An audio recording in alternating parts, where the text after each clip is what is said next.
জনাব ওমর ফারুক ভাই তিনি এসেছিলেন আমার কাছে কুমিল্লা থেকে, থাকেন হচ্ছে সৌদি আরব, তাই না?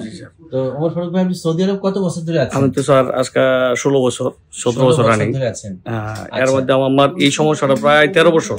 আচ্ছা, আপনার কি কষ্ট হতো একটু বলুন। অনেক কষ্ট বলতে আমার সাথে আমার রুমমেট থাকতে যেত না। হ্যাঁ, আমার চাচতো ভাই ছিল, আমার থেকে আলাদা হয়ে যেত, মানে আমার এরকম নাক ডাক ছিল। আচ্ছা আচ্ছা। তারপরে আলহামদুলিল্লাহ আমি আজকে 13 বছর পরে এখন একটু সুস্থিরভাবে নিঃশ্বাস এবং ঘুমাইতে পারতেছি। আচ্ছা স্যার, আপনার অসংখ্য ধন্যবাদ। দোয়া করি আপনারা যেন আল্লাহ সুস্বাস্থ্য কামনা করে। এই যে নাক ডাকার জন্য আপনার কি কি কমপ্লিকেশন বা নাক ডাকার রোগীদের তো বেশ কিছু জটিলতা তৈরি হয়, আপনার কাজ কর্ম ডেইলি লাইফে কি কি হ্যাম্পার হইতো একটু শুনুন। ডেইলি লাইফে বলতে স্যার, আমার তো এই নাক ডাকার কারণে অক্সিজেন কম যেত বডিতে, এর কারণে তো আমার সবসময় প্রেশার থাকতো 180। আচ্ছা আচ্ছা। 180-তে চলে যেত, 200-তে চলে যেত প্রেশার, যেটা মানুষের জন্য কল্যাণজনক না। আচ্ছা। আর দ্বিতীয়ত, আর আমার তো কোনোভাবেই ঘুম হইতো না, আর আমি ঘুমাইলে আর কেউ আমার পাশে থাকতে পারতো না। কি বলতো? আমার বাচ্চা পর্যন্ত, আমি ফ্যামিলি নিয়ে গেছিলাম সৌদি আরবে, আমার বাচ্চা পর্যন্ত ঘুম থেকে উঠে বসে থাকতো, ভয় পাইতো। ওরা কি বলতো? ওরা বলতো যে বাবা এত নাক ডাকে, ভয়ে ঘুমাইতে পারি না। সামনে বলতো না, আমি কষ্ট পাবো, এটা মানে ওনার মা বলে দিছে যে বাবার সামনে বললো না, মানে এরকম সিচুয়েশন। মানে আমি ইচ্ছা করলেও কারো বাসাতে বেড়াতে যেতে পারি নাই, এরকম সিচুয়েশন গেছে আমার। আমি ইচ্ছে করে থাকি না কারো কথা, আমার আত্মীয় স্বজন রিলেটিভের বাসায় আমি যাই নাই, লজ্জা শরমের ব্যাপার। হ্যাঁ। আচ্ছা, এত নাক ডাকে। এই প্রবাসী যারা কলিগস একসাথে ঘুমাইতেন, ওরা কি বলতো? ওরা তো মানে প্রত্যেক দিনই রিপোর্ট দিত যে ভাই আর সহ্য করতে পারি না, আপনি একটা ব্যবস্থা করেন বা যে একটা ট্রিটমেন্ট নেন আপনি, বা যে কোনো একটা কিছু করেন। আমি যখন ওমর ফারুক ভাইয়ের পরীক্ষা নিরীক্ষা করে নিশ্চিত হই যে তার অবস্ট্রাকটিভ স্লিপ অ্যাপনিয়া রয়েছে, তখন আমি তাকে সিদ্ধান্ত দিলাম যে আপনার একটু অপারেশন করা লাগবে। আর সেই অপারেশনের নাম হচ্ছে স্লিপ সার্জারি।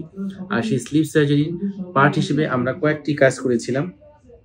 মূলত তার নাকের বাঁ কাঁধটাকে সোজা করেছিলাম, মাংস চাপিয়েছিলাম, গলার ভিতরে বড় বড় দুটো টনসিল ছিল, সেটাকে আমরা রিমুভ করেছিলাম, এবং আলা জিহ্বার মাথাটা কিঞ্চিত খাটো করেছিলাম, এবং ফ্যারিঙ্গোপ্লাস্টি নামক একটি কাজ করেছিলাম।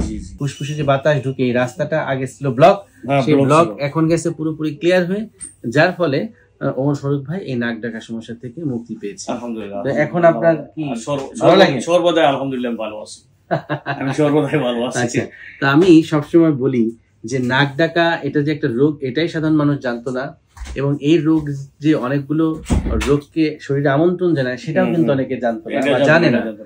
এই যে আপনি বললেন যে প্রেসার অনেক হাই হয়ে যেত, আমার 160-80 নিচে 1 বছর যাবত আমি একটা ট্রিটমেন্ট নিতেছি আমাদের বাংলাদেশে।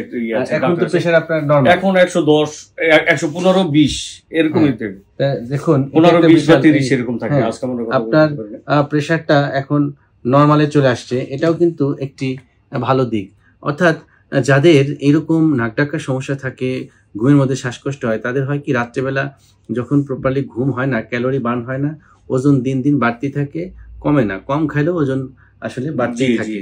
পাশাপাশি উচ্চ রক্তচাপ এটা হয়, এরপর হচ্ছে তার কার্ডিয়াক যে ঝুঁকি, বিশেষ করে হার্টের অ্যাটাক এগুলো হয়ে যেতে পারে, ব্রেনের স্ট্রোক করতে পারে, ডায়াবেটিস হয়ে যেতে পারে, এরকম নানাবিধ রোগ কিন্তু হতে পারে। সেগুলো থেকে কিন্তু আপনি মুক্তি পেয়ে গেলেন, ঠিক আছে? এবং সবচেয়ে আনন্দের বিষয় হচ্ছে যে আপনি এখন শান্তিতে ঘুমাতে পারবেন, আর আপনার বাচ্চাকে কোলে নিয়ে এখন ঘুমাবেন, ঠিক আছে? একই বিছানায় ঘুমাবেন, দেখবেন আপনার বাচ্চার ভয় পাবে না, ঠিক আছে? আর যে সমস্ত বাসায় আপনি লজ্জায় যান না, এখন যাবেন যে এবার আসছি চিকিৎসা করে, এবার দেখো আমার কি অবস্থা। তো যাই হোক, আপনারা সবাই সচেতন হবেন এই ভিডিওগুলো দেখে, তাহলে আমার ভিডিও করা সার্থক হবে। Take care of your health.